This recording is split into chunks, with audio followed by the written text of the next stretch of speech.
Scuole chiuse venerdì a Monselice, Este, Arco a Petrarca e Pernumia. La causa il ghiaccio contro il quale hanno combattuto da prima dell'alba l'ente provincia con 106 mezzi e 6.000 quintali di sale sparsi sui 1.100 km di strade provinciali. Alle 12, secondo dati di Palazzo Santo Stefano, tutte le strade erano completamente pulite. L'unica situazione difficile verso Rovigo. Nel capoluogo polesano, tra l'altro, venerdì tutte le scuole saranno chiuse. A Padova mattinata di passione per gli automobilisti nelle ore di punta, soprattutto sulle tangenziali. Andare al lavoro non è stato facile a causa della neve ghiacciata sull'asfalto.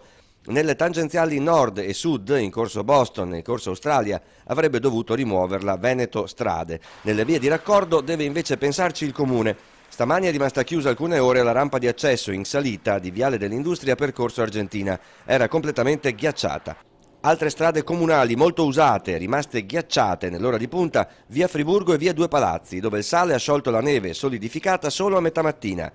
Ghiaccio a terra anche in quasi tutte le strade di quartiere. Il comune non è intervenuto davanti ad alcune scuole o asili, come vediamo in via Buzzaccarini davanti alla scuola per l'infanzia Luigi Gui.